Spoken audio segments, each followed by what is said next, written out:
everybody. Welcome to the Year in ABA 2024, starring your podcast friends. Who do we have here, podcast friends? Let's introduce ourselves as we end this magnanimous year of ABA. It's me, Jackie. Last time I'm going to get to go second until 2026. And it's me, Diana. Hey guys, it's Matt here from Behavioral Observations, and it's about time to it's that time of year where we do that collab of looking at the year in review, and we have some different plans this year, right, than the usual fairs, right, guys? That's right. We're trying something, and I'm Rob. Yeah, you didn't say. I didn't say mine. Shoot. No, I was trying something. Well, I was trying something different because it's like a special end of year. You know, Yeah. I didn't. The listeners could not see the I flashing stepped lights on your intro. Yeah. No, it was perfect. We had kick dancers. We had a lot of lights. We had explosions. You couldn't see or hear them because our mics are just too good for getting up close to us, our voices. All that ambient noise. It was amazing. Yeah. If you were here, but only we were here. So we'll be doing a review kind of the year, and like Matt was saying, we're going to do something a little bit different this year. I think sometimes when we go over broad topics, there's a lot of things that are kind of sometimes fun to talk about. We thought let's look at some trends that we're seeing in some of the episodes that were resonating with listeners this year, and maybe why that would be. Is this a giant trend in episode content or a fluke? Who knows? But we've got about 20 different episode types of topics that we'll be discussing to review the year, and then we'll kind of wrap up, and then we'll snuggle away and hibernate until next episodes come out to wrap up the year. So with that, sounds like an excellent plan to me. Let's begin. Matt, do you want to start, because this was your cool idea? So sort of, you want to describe generally how we're crunching some numbers here? Yeah. So one of the things I thought was fun to do, it would be to look at the episodes that were most popular with listeners in the year 2024 in terms of number of downloads. And we just kind of picked downloads within the first month of being published. And unfortunately, that's going to disadvantage some of our more recent episodes that haven't been around in 2024 or have just been recently published. And so I did try to look back into late 2023 as well, personally. But basically what we're trying to do here is to run through our top 10 most downloaded episodes using that standard that I just described, the most downloaded within the first 30 days. Because you can imagine that session 1 has been downloaded a gazillion times because it's had almost a decade to be downloaded. So we had to create, as behavior analysts, we have to make sure the data are we got to compare apples to apples here. So, so we're going to alternate our top 10 episodes, go back and forth, starting with 10 and going down to 1. If we have time, there's some honorable mentions, I think, that I'd like to shout out as well. And so let's get started. So do you guys want me to take the first one? Start us off, Matt. All right. So number 10 is lessons from implementing practical functional assessment and skills-based treatment. That's session 276, not that far ago, with Dr. Tony Camilleri. So this was a fun one. Tony is kind of, I call him Greg Hanley's consigliere. I can say that as a fellow Italian-American, So Tony, if you haven't met him, you should. He's a sweetheart of a guy, very giving of his time. And fun fact, he actually helped me with some of my website stuff because they were running similar, learning management systems. They use the same learning management system platform that I do on Behavioral Observations. And so I've met Tony a handful of times, and he's been very generous with his time on some technical stuff in the background. But that episode was very popular because he kind of recapped a lot of the work that the FTF group has been doing over the last 10 years and how the skills-based treatment process has evolved over time. So it's session 276. Yeah. I've seen Tony talk. He was at Stone Soup this year, the virtual conference. I saw him talk there. I know I'd done a grant in our school district to do some kind of FTF webinars. And so got to see a lot of Tony talking about PFA and SBT. And he does, like you're saying, Matt, he does have it's a succinct and very gentle way of sort of just sharing some of the themes that come up in SBT, with the shorties. And it sounds very kind coming from Tony. I don't think I've actually met him in person to tell him that, but that's always the impression I get when I've seen him speak on the subject. So very exciting, but not surprising. I think that the people would be into that episode. All right, cool. Let's hear number 10 from you guys. All right, Diana, you were our number cruncher, so why don't you take the lead on that? Oh, sure. So our number 10, and I will say that we had the same situation, right? So there are some episodes that came out really recently that I would, not, it wouldn't be surprising to me if they ended up within this range, but they just emerged. So we can't consider those necessarily. But for the rest of the year, number 10 on our list was setting up supervision systems at work. And that was with Kim Held as the guest. It was number 253 for anybody who wants to go back and look at it. And that was the one you folks remember where she told us about the kind of, it's almost like a personality test, kind of cool system that they use at their workplace, identifies sort of your work personality and the ways in which you may interact with others, may have challenges interacting with others. And she used it as a guideline for how to kind of set up best practice systems, which was really cool. And we all got a kick out of getting to practice with that. So I think a lot of people enjoy listening to that episode. That was terrifying in its ability to sort of predict this is who you are at work. It's like, oh my God, you've seen through everything I've done to get to the real me. That's awesome. Kim and the rest of the crew at their company, they're longtime New Hampshire behavior analysts as well. Yeah. Very, very influential in the state. And again, very, very nice folks as well. Yeah, she's a cool lady. Yep. Okay. All right. I guess it's back to me. Okay. Here we go. Number 9, how to assess early echoic skills with Dr. Barbara Esch. So this is one of the ones, it's funny because I don't do, what you consider, autism intervention per se. And so I find these more granular verbal behavior episodes intellectually interesting, but I don't get to put these things into practice. And so a lot of times when I have these types of interviews, I'm like, oh, okay, that's really cool. And again, it didn't register to me how much shows like this would actually resonate with the folks who actually do this work and find the stuff like directly applicable to what they do. So this would be a good example of that. I've got, I think, a couple more in that category as well that we can talk about shortly. I mean, were you shocked specifically at echoics? Was there anything you thought it was echoics, or just been a little while since you'd had one that had that granular component? Because echoics feel like the operant that it's like, yeah, echoics, whatever. Exactly. Let's move. Mans, that's where it's at. Tacting, that's what we need.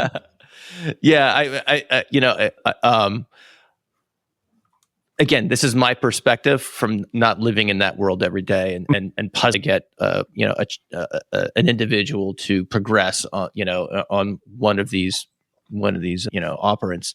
So I thought it was very, very interesting and maybe a little in the weeds. Apparently not. So that's cool. That's wicked cool, as we'd say here in New England, that the listeners, really want to dig into this stuff in a meaningful way. So I was very, very pleasantly surprised to see that one clock in at number 9. Very cool. All right. Echoics, they're getting their due. They deserve some extra time. They deserve Say some what? extra time. Just kidding. Oh, yeah. Good one, Diana. It's more like an intraverbal right there, Diana. That's not. Say what? All right, Where's Jackie. demand? I guess demand. Jake, you want to hit number 9? Oh, yeah. So number 9 for us was episode 273, Schedule Thinning and FCT. This one, I am shocked. I'm shocked by a lot of our list. Yeah, me too. Like this one, I thought it was a fine one. It was fine, but it wasn't like one that I would choose as our top 10. But I guess a lot of people are doing functional communication training, and so it's probably applicable, right? And we also know that FCT is on the BACB task list. So that is also helpful. That might be why people have been listening to it, right? Because they're brushing up on their skills before they take their exam. But yeah, this one on my list was not like oh my gosh, wow, it's like revolutionary, but people loved it. So go them and us. And this episode is definitely like standing on the shoulders of giants kind of episode, because we previously had an episode with Dr. Mashid Gamagami, and before that, an episode with Dr. Jeff Tiger, where we touched on this exact topic in very similar ways in both of those past episodes. So I think this continues to be a topic that people really want to hear about, probably for the reasons that you're saying, Jackie. It's very practical. I also wonder with something like that, is there a component where, I I know this happens to you guys. It happens to me a lot. You meet people at conferences and things like that, and be like, oh, my supervisor or my professor, assigned this podcast to listen to. Yes. And I'm always of two minds about that. On the one hand, I'm very grateful. I'm like, oh, that's awesome. And on the other hand, I'm like, somewhere out there's some student saying, damn it, I have to listen to behavioral observations again. I can't stand that Matt Cicoria. It takes too long to ask his questions. He's got all sorts of filler words. It's unfocused. Matt, in your defense about the question the episodes thing, are too long, I think that is just a part of, you do the show long enough, you kind of I definitely had a crisis of faith where I was like, my questions just never end anymore. Like, I used to ask succinct questions and I just stopped at some point. Like, I just got tired of asking questions, and it's like, I must do a lecture before I get to the question, and then it's hidden. Like, it's a game I'm playing with nobody. But so I feel you there. I feel you there, man. Yeah. I think it's just time. I call it the long wind up. Yeah. So anyway, I know that's probably not the most common response, but it just, there's part of me that just wonders, like, is someone out there like, oh, damn, I got to listen to this podcast again? So yeah, anyway. So you probably get. I know we probably all gotten the sort of like, oh, I was, I always worried like, oh no, like that was your graduate experience, is you had to listen to. So sorry. I wish there was a podcast about Honig and Staten when I was in graduate school. But anyway, that's all right. So I guess it's my turn, right? Yeah, this looks. I love this. I'm glad this topic was one that was resonating with listeners. Oh yeah. This one was a no-brainer: restraint and seclusion in public schools, and that's with our mutual friend, Dr. Matt Broadhead. Sir Matthew Broadhead. Sir Matthew. Yeah, to you guys maybe. No. Yeah. No, I'm just kidding. Yeah. Really What can you say about this topic that hasn't been said already? It's something that definitely it's one of those things there's never going to be an easy answer to. And one of the things I like about talking with Matt is that Matt has become a very good friend of mine, and we disagree about a ton of things too. Like, and it's fun. It's not like, we don't take it personally. We can have interesting, nuanced, dialogues about these sorts of things. And I see where he's coming from, and I believe vice versa, not to speak for him. And so we did get into a little bit of that in this episode. Nothing outrageous. And I think the Venn diagram had, considerable overlap in terms of where our interests and values did lie on this matter. That's what it's always fun to have him on the show, regardless, because he's a hoot. And then secondly, the topic and the nuance associated with that, I think merits that type of rational discussion. So, or at least I hope it was came off as rational. So yeah, that was number 8. Matt, quickly, has there been a change? Because I know Massachusetts recently changed and is looking very closely at laws around timeout. Has New Hampshire had anything recently kind of similar, or has it sort of been the same as the past couple years that you know of? Like timeout in school settings? Yeah, specifically timeout in school settings. If there is, I'm not familiar with it. Okay. It's just become like, I think the last year or so, there's been a lot of changes in terms of how it's logged and how it's... And one of the things that drives me, I think this has been the year of something that's been grinding my gears is a sense of how behavior works.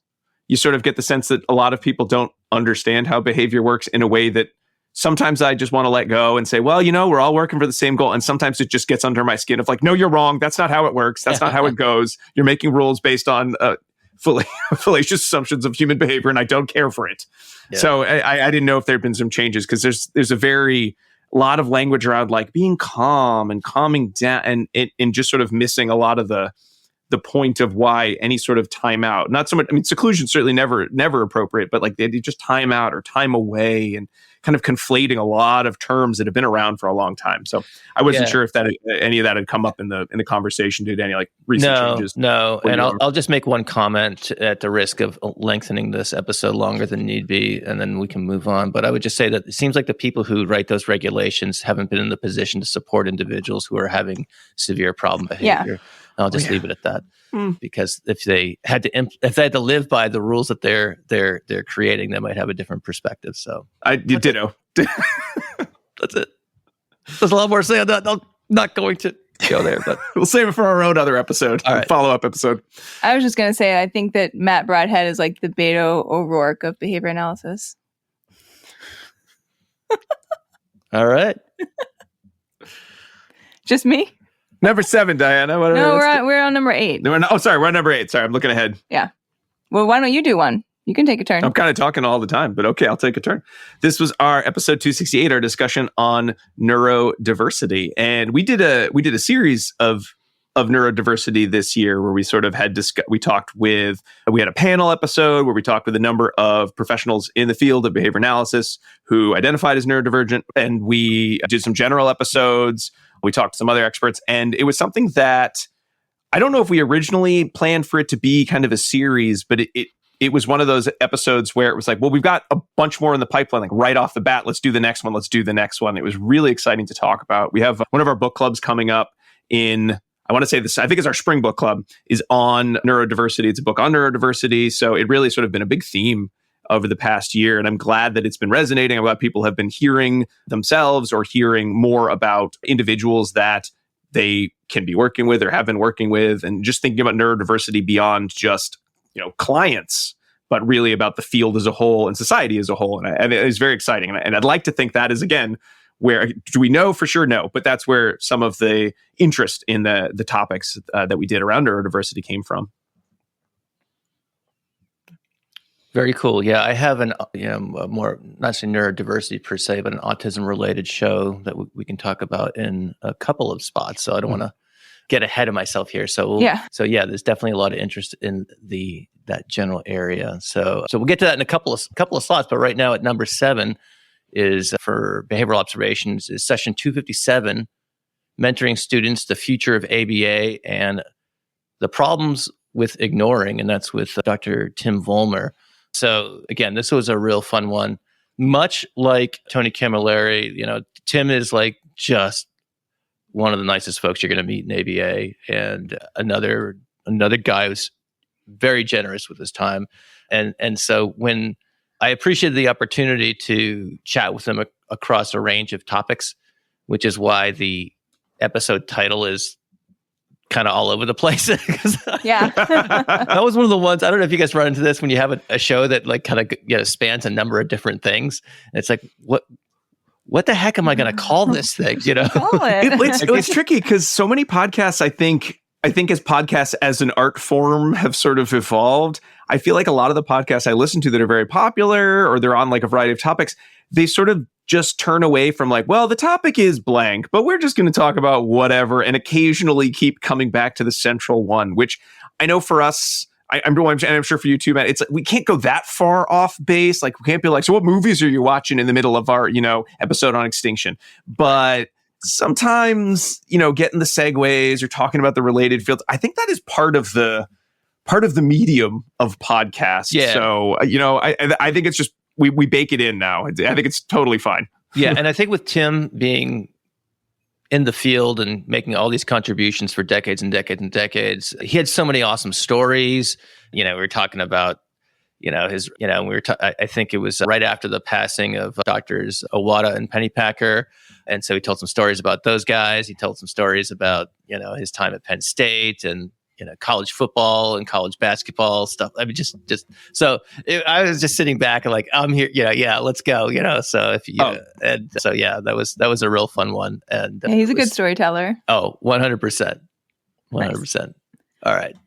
What do you guys got for 7? Number 7 for us was preventing burnout. And this was a listener choice episode, which means that some of the listeners voted on what that topic was. We give them like 3 choices and they pick what they want to hear that go around.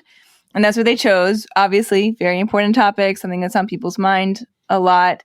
We called it preventing burnout, which may have been a little presumptuous. But it was ambitious. Oh, no. It was originally titled Recovering from Burnout, I think. And I was like, I don't feel like we can make that guarantee. So then we renamed it Preventing Burnout instead. But that proved to be a very popular episode. Nice. Yeah, I don't know how 2024 was for everybody. Some of the folks I've talked to, and usually I start the question was 2024 like really bad for anybody else? And then usually they, agree. I don't know. Most people, when you ask that question, I'm sure they're like, actually, best year of my life. Don't know what you're talking about. So it's a bit of a loaded question, but it was a good timing for burnout as so many things just kind of continue going wrong in a different way than they had been in previous end of year discussions. So always good to come back to burnout and how we can continue improving as a field in that area. Yeah. That's a topic I haven't covered yet myself. It's because you don't experience it. You're like, I am the king of non-burnout. I don't need that. I got myself my own studio. I'm killing. It's eating cheeseburgers. It's a hypothetical construct. Yeah. Bern, I've heard so much about this in textbooks, but people talk about this thing. What is They it? tact. I can imagine. Can you imagine like David Palmer, like Right? like, if you're on a train in Kazakhstan, you would tact it as no. I'm just kidding. That's my terrible David Palmer. I could hear it, and it was pretty. no, good. definitely. Good, Oh yeah, good. Okay, I'm glad I'm not too far. it's a off. distinct. I think David Palmer is awesome. By the way, He is So awesome. I kid because I love. So, all right, where are we? Number 6. Clocking number 6 is the 18th installment of the Inside Java series with Dr. Dorothea Lerman, Yeah. and of course, co-hosted with Editor-in-Chief Dr. John Barrero. And this one we talked about how to disseminate behavior analytic technologies. And Dr. Lerman basically went over an article that she had published in Java where she did an informal summary of some of the outreach work that she has done, educating the law enforcement community about working with individuals with autism. And also what was really interesting is her work with helping individuals with autism receive dental services without getting put under or other sorts of more, kind of intrusive interventions to get people the medical care that they need. So that was a really, really interesting one. And also a student of Brian Awada, I believe. And she, again, it was right at that time. She had some nice anecdotes of working with him and being at UF during that time. So it's such a great line of research, especially for its utility to society at large and to groups that need that training. But I think it's a great extension of like, can we scale some of what we know about training and BST? Because that's such a barrier. And it feels like it's getting closer and closer to like, that prime time of, okay, here we go. That's it. Now we can do this at greater groups with greater numbers. So it's Jackie and I have some students at Regis who are replicating a version of that work with the dental clients, and pretty cool. We'll let you know That's when that happens. Yeah. I know. I don't know if you guys know Brandon Franklin. That's his. I think he's doing some doctoral research Yes. in this area, but that's also his part of what he does. Yeah, indeed, and all around bon vivant. Yeah. So he works for a company that provides medical care, dental, other sorts of things for individuals with significant disabilities, and he's doing some great work in that area. The Very article, cool. Very which is needed work. Yeah, 100%. I remember the days back when I used to work for a residential school for kids with severe disabilities, go into the doctor. Boy, stories that I won't tell right here. But anyway, her article is Putting the Power of Behavior Analysts in the Hands of Non-Behavioral Professionals Toward a Blueprint for Dissemination. I always think it's a good sign of a paper if it has the word toward in it. You like that? Like you can really, make it like, it's like, this is really important because It's forward looking. Yeah. Yes. Yeah. She was kind enough to come on with us as well and talk about she's the super work. cool. She's awesome. Yeah. All right. Okay, Jackie, you want to take what's Number our 6. Number 6. I'm losing track. Everyone's got their Google Bert. Doc. There's so many boxes. I'm losing track. Number 6 was episode 254, Improving Your Parent Training Practices. I don't remember this one. I'm picking the ones that I actually don't remember this one. Yeah. We talked about parent training, and I remember sharing talking about articles parent training, but we've done it in Yes. a few episodes.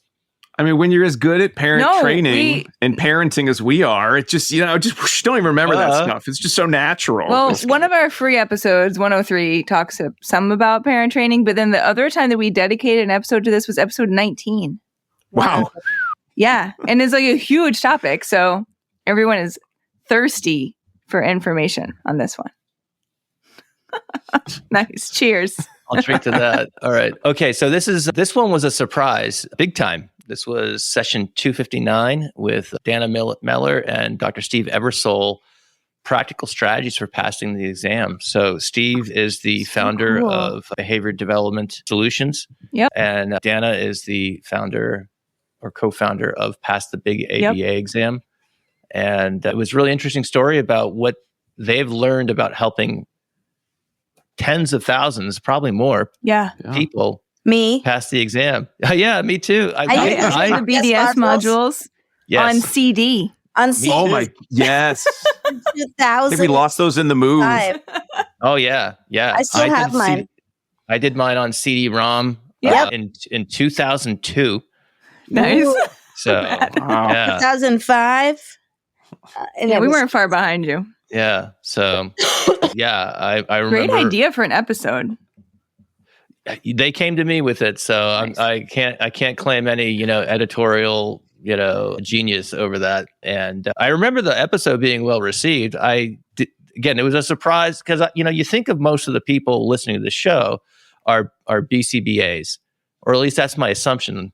As you guys know, podcasting is like the Wild West in terms of audience analytics. If we were the data you get from a YouTube channel are very granular, very, very precise. And podcasting is like, these are the number. Here's your download number. We don't know. Maybe. And we redefined how we do it. So I don't know. This could mean this was always wrong or always right. Yeah, it's very frustrating.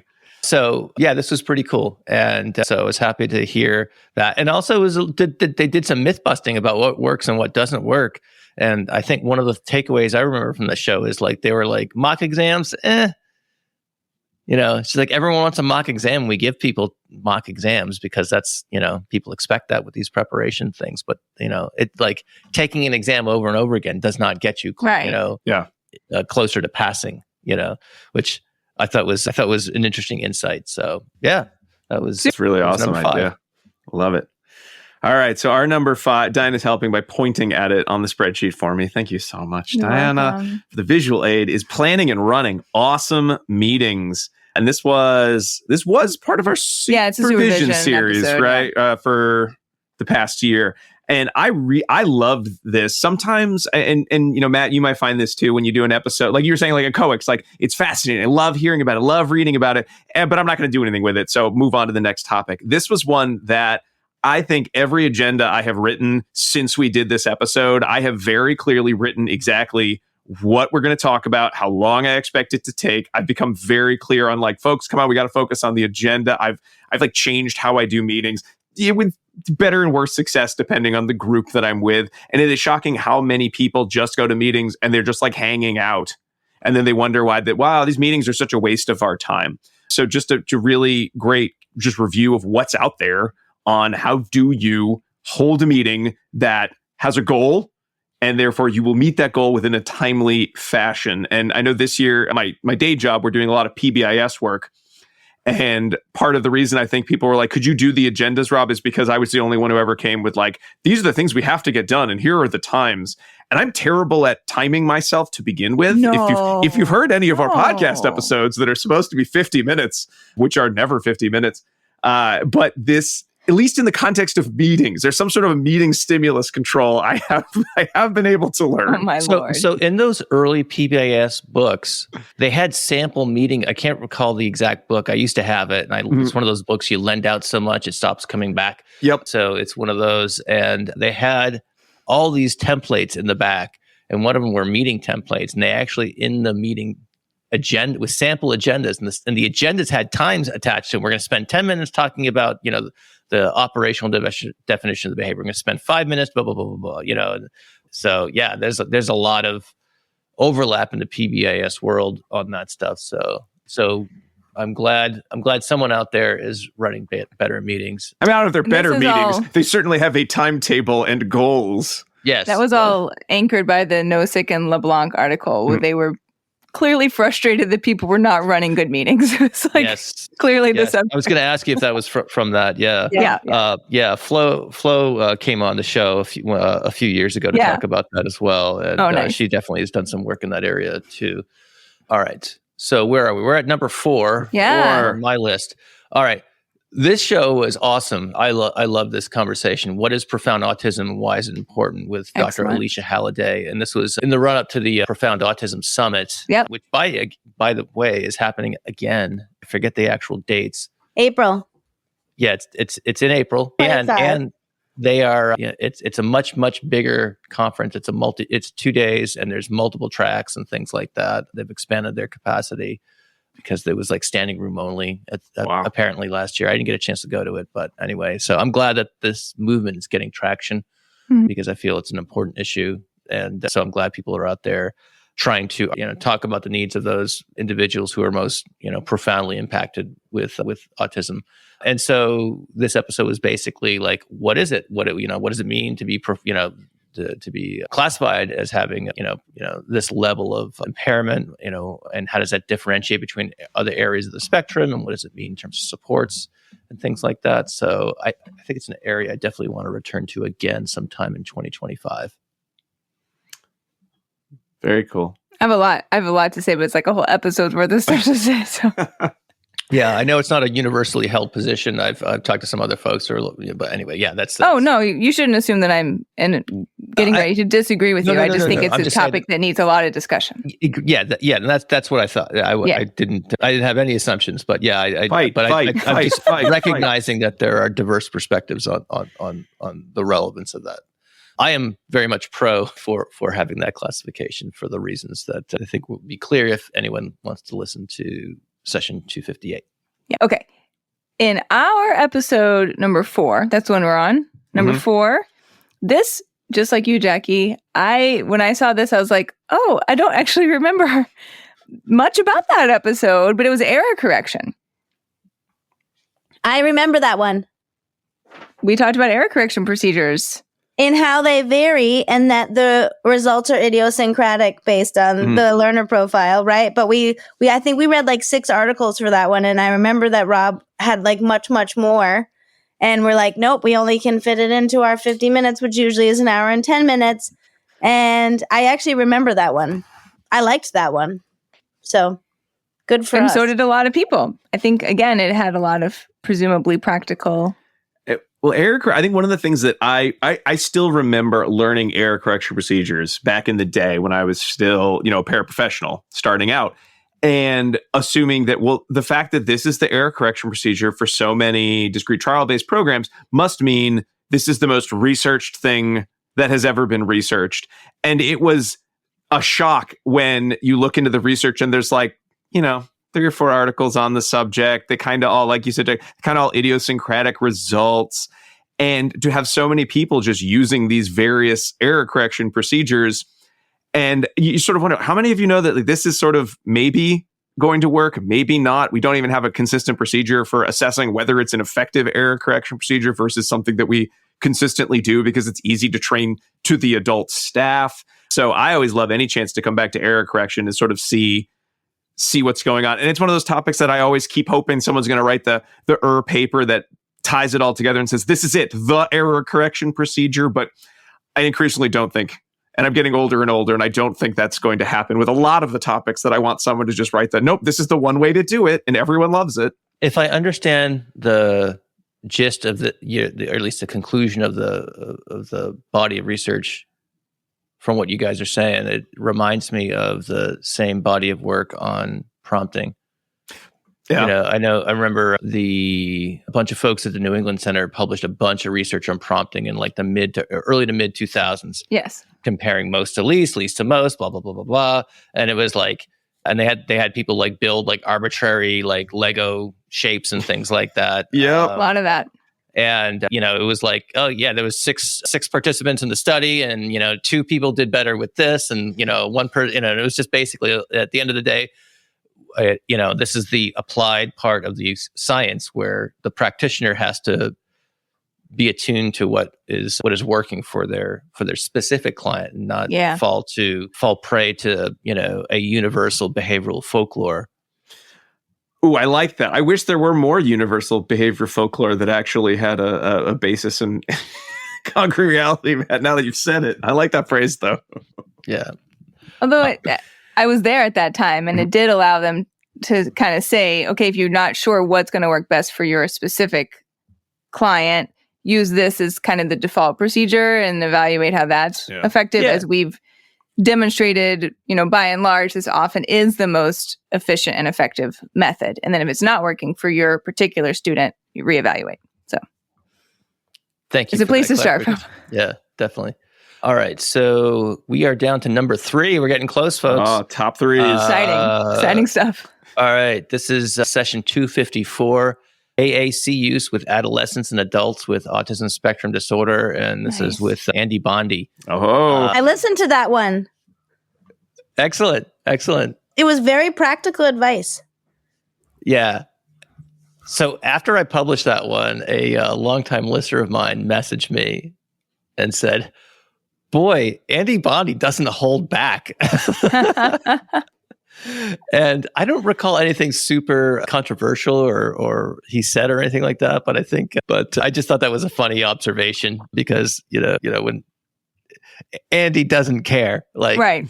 he lets it, If he has an opinion on something, he lets it fly. And, he's not nice about it, but like he's very direct about, where he stands on some of these things. Maybe and those guys have Pat so much McGreevy vibes. Absolutely. I was going to say the same thing. Yeah. So Super important topic. Oh, yeah. Yeah, again, it's one of those things. Like I don't work with learners with AAC devices, and and again, I thought it was interesting. It's always fun talking to Andy's. I think it was like his 3rd or 4th time on the podcast, and it's always a popular show. And I was very much surprised to see that clock in at number 3. I'm not. I think that it's something that a lot of people want and need to know about to best support their clients. And just because you get older doesn't mean that you don't still have AAC needs. So I love that it was like geared toward that. Yeah, and he's really good. He does a lot of like myth busting and folklore busting as well, especially in the article. So if you go to show notes for that episode, there's an article that we used as a kind of springboard for that conversation. That is a Nice. good read. So All right. Now we're in our top 3, but I forget. I think it's Jackie's turn. It's Jackie's turn. Yeah, it is my turn. And I'd like to say that our top 3, rounding it out, number 3 is, I always wanted to be a top 40 producer. Like Casey Kasem. Yeah, Casey Kasem. And rounding it out, Diana, we're going to have to put a Wikipedia link in there. yeah. Right? I know people are Everyone's going like, who's Casey Kasem? Rick D's in the weekly top 40. Oh, nobody knows who Rick Dees is. I do. Casey Kasem was the voice of Shaggy, too. I mean, Okay. But our top 3 is Toilet Training Revisited, and this was with guest Dr. Maeve Donnelly. And that is everyone always wants to hear about toilet training. Again, very practical, right? It's a hard thing. And she accumulated all of the research that we would ever need to know about toilet training and gave us all the information in really succinct ways. I have a meeting about toilet training this Friday, and so I have it on my agenda. I either need to re-listen to that, or possibly more likely, I might just email Maeve and be like, "Do you want to Skype into our meeting real fast, or Zoom into our meeting real quick, just in case you think of anything that we're She missing?" might not want to do that. She probably doesn't want to do that. I'll start by re-listening, and then maybe I'll just You just like shoot her an email. Just play the podcast. Like be like, oh, I have her on the phone, and just play. It's like fast forward. Hold on, I'm going to fast forward this phone call just to the parts where she's talking to someone. Just play the podcast and walk out of the room. Hit play, and then go watch some YouTube and come back in an hour. Yeah. That's it. That'll get through the meeting. She's so knowledgeable on this topic. I'm gonna have to check. I missed that one. I'm gonna have to check that one out. Yeah, you should check it out. When people we're struggling with learners with toileting issues, man, it's just such a huge barrier to all sorts of things. So any light that we can continue to shed on that as a field is definitely going to be helpful. So, all right. So, coming in at number 2 is the panel from the Verbal Behavior Conference. Again, this is another surprise that I was like, wow, this was really more popular than I thought. And again, I'm not dissing on the panel. I mean, I love going to the Verbal Behavior Conference. It's super fun. It's happening again in 2025, folks. And so you have the opportunity to join me and the crew in Austin, Texas, or virtually through the magic of Behavior Live. And we always do a panel, and I have the best job in the world. I get to moderate the panel. And it's just, I always close the panel by saying, thank you for allowing me to ask your questions to these people. Yeah. And I always also play a game with myself, because you get 6 or 7 super learned people on the stage. I always try to say, okay, how few questions can we get? Because it's an hour, so it's not like a podcast. Like we theoretically could do this for as long as our kids are time. we can keep going. But like at a conference, you guys know this from doing your stuff on the road. You got to hit that mark at the end. You gotta close, or else people are going to get angry and start walking out and whatnot. Yeah. So I always try to play this game with myself. It's like what's the fewest number of questions?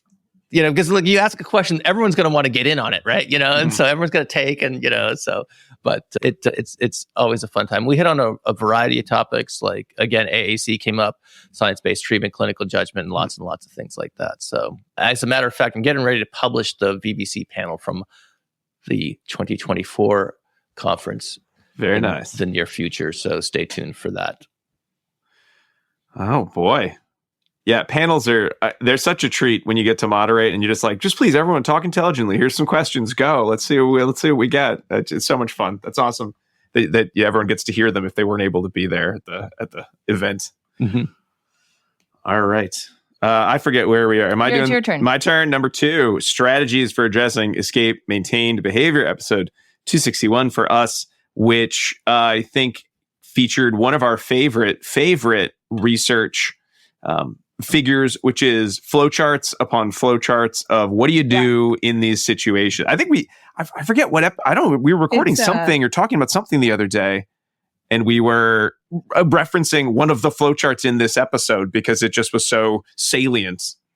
It's a great flowchart. It's really one of the top flowcharts, and it's from the Geiger et al. 2010 article. I looked it up to make sure. Oh, thank you. We could throw that in there because I knew we were going to talk about the flowchart. So good. It is actually a really useful resource. We were talking about folklore, but I feel like flowchart is sort of the anti-folklore. It's like, no, we did it. We have all the work. It's in this flowchart. Just follow it, and you and your client will be it's so happy that you did. And certainly with escape maintained behavior, which I feel like, especially being in schools, a lot of folks understand behavior in ways they probably didn't, like when we were in school as students. But a lot of it boils down to, I don't want them to escape. I know they're escaping, and I don't want them to escape without a thought as to what are they escaping from? How might you make it so that they don't want to escape, rather than just using force of will to try to keep escape maintained behaviors from occurring? And that's beyond even the situations where students or clients are escaping from tasks that they cannot engage in appropriately. They haven't been taught the skill. So just having that ready to go, that flowchart and that discussion was just a really great review of so many just key important challenges that individuals face. And we wanted to highlight in that episode as well that extinction is not always the answer and not where you need to go first, right? So I think that got through, and I do think that is something a lot of folks are interested in thinking about that topic and least restrictive practices. So glad to see that it made the list. All right. Moment of truth. Ready? Number 1, coming in at number 1, session 262. No surprise here. Dr. Pat Fryman, behavior analytic approaches to counseling and therapy. What is there to say that hasn't already been said? Interviewing Pat is like the easiest thing in the world. Like you could just, give the I don't know, like he just takes it and goes. Mm-hmm. And you ask one question and that's an episode. Yeah. And that's you can just sit back and be part of the audience. And that's the, sometimes when I do chat with him, it's like, I have to kind of slap myself a little bit, because it's like, okay, you're not an audience member, Matt. You need to think about what he's saying and think of a good follow-up question. And so that happens from time to time with guests that are that compelling. I had a thought that occurred to me. I was listening to, you guys know Mike Rowe from Dirty Jobs? Yes. I know the show. I've seen like the previews and stuff. Yeah. So he has a podcast, and he's also done a lot of he's not just that he does the Dirty Jobs, but he's also narrated a bunch of shows on like Discovery and other sorts of things. And I was listening to him on another podcast the other day, and he has a very similar vocal quality to Pat. It was really interesting, and he has a similar storytelling style as well. And I was like, oh man, I was trying to like reverse engineer like why like these two people are so compelling to listen to, and just and I don't know. Anyway, so yeah, this was a fun episode as always with Pat, where he came on and talked about some of his work as a clinical psychologist, basically doing behavior therapy Yeah. Yeah. We always think of it maybe cognitive behavior therapy, but he's, would say, no, I'm doing behavior therapy, and, talking about how he looks at things like anxiety and depression and, he just gives some practical advice for people who are, struggling with, some of these mental health challenges that are, very, very commonly experienced. And he goes through some of the stats on that as well. So there's more people out there contending with these challenges than you'd think. And again, a lot of practical information about these things, and of course couched in a framed in a behavior analytic manner. So yeah, no surprise there. He's a fan favorite, and so he came in at number 1 for 2024. Oh. All right, and okay. Our number one was episode 263, The Ethics of Fad Treatments. And I'm not surprised that this one was popular, because I think that this is a topic that gets a lot of needed attention, right? And the article that we focused on the most in this was the Schreck and Miller, How to Behave Ethically in a World of Fads, if anyone is familiar with that. And I think people out there who are working clinically struggle with a lot of this, because they, hear about things, or parents bring things up and they want to figure out how to best approach it in a way that's scientifically based, tactful, and with the best interest of the client in mind. And it was an ethics episode too, so both of those factors probably played into it. Exactly. Yeah, but that was our number 1. I think that was an episode I feel like we had been batting around for a number of years of how do we do this. Like, I think at one point I put together a folder and I wanted to write an episode. I think it was, and this was not meant. It was in reference to Roger Ebert's book of movie criticism. Your movie sucks. I wanted to call it Your Treatment Sucks, and that got vetoed pretty fast. So we sort of sat on it and sort of how do we want to present this? And then I think this year just kind of came together. Like, we had enough articles that covered the topics in a way that really could focus on the ethical situation, rather than just being like, look at these treatments. That's crazy. Don't do that. You're a bad person if you do, because that's not, again, is fun maybe to record, but not necessarily to listen to, nor is it necessarily helpful, because you can't just go around telling everybody that's a bad treatment or that's not a real treatment. You're not an ethical provider of services because your science is bad, because that's not going to win you any friends, So no. So we didn't do that. So if you have not listened to it, it doesn't sound like that at all. You can have your own echo chamber where you do that, probably with like a colleague, and that's fun, over drinks or dinner, you can do that, but you're not gonna be able to practically use that information unless you're really thinking about the ethics code. And it was good. It was a good exercise in talking about a tough situation in a more in a complicated context that you're going to have to be having those kinds of conversations. Yeah, I would say that it's easy and fun to kind of dunk on these things. It's so fun. But it's not going to, ultimately at the end of the day, we're in the business of persuasion, and we have to persuade people to do things that we feel would be beneficial to the client and the other stakeholders. And if we can't be effective persuaders, then unless we want to be doing the therapy 1-to-1 all day long, which is impractical for various reasons, we're going to have to get better at persuasion. And so I could see taking that perspective is can probably especially when you see it happening, it's probably difficult to but I think it's a better course of action. Younger me would have been like, that's dumb, but. Right.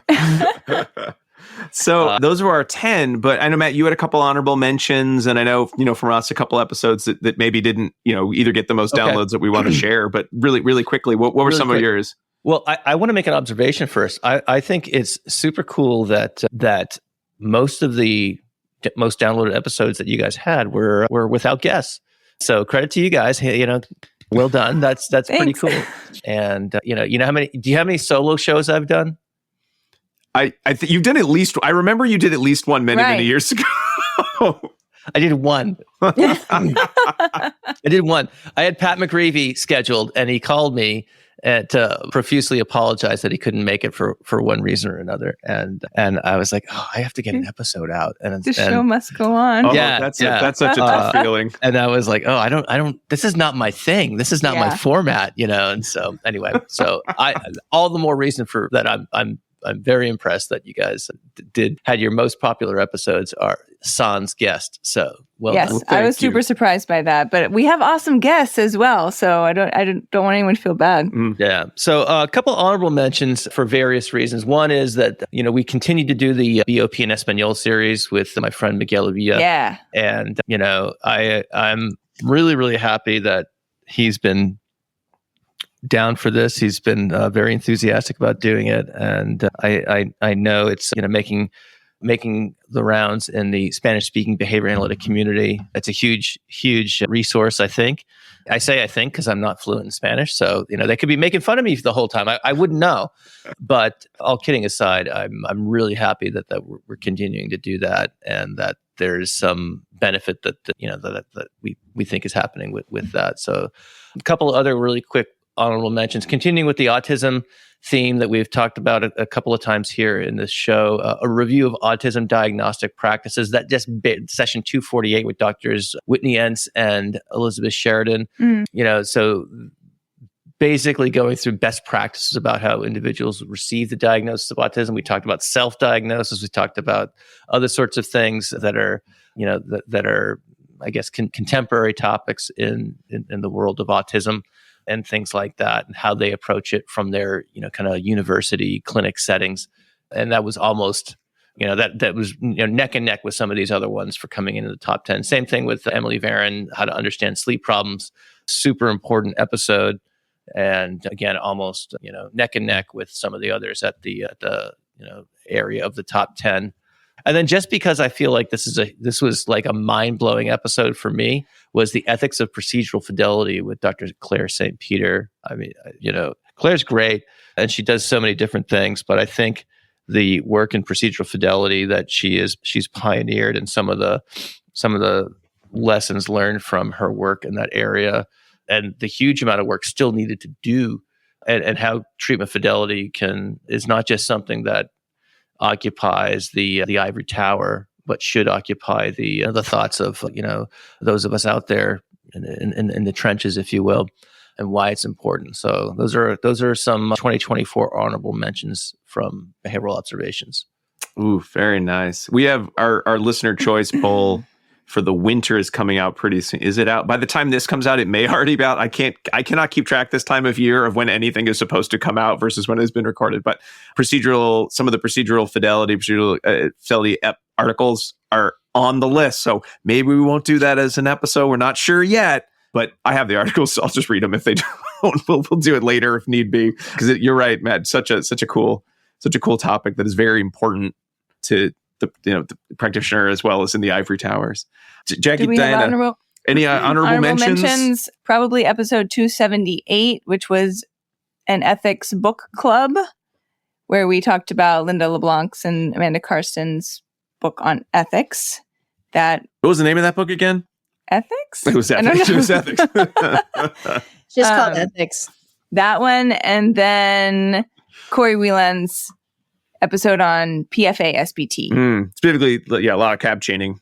Yeah. Talk. A lot of acronyms, but super good stuff, and really great if you're less familiar with some of that terminology. He did such a great job of laying it out. He was a super nice guest, and he brought us cookies. So, that he is super really nice. ranks you up high.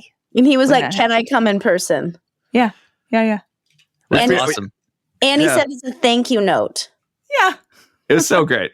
It was like the sweetest thing I've ever seen. Wow. He's got like legit manners. Yes. Jack, any honorable mentions? Quaint. Yeah. Jack, any other honorable mentions? I can't think of the episode, but also when Aaron Leaf came and talked about. Oh, yeah. Hold on. I can tell you that. Cool that was 289. These are all right in a row.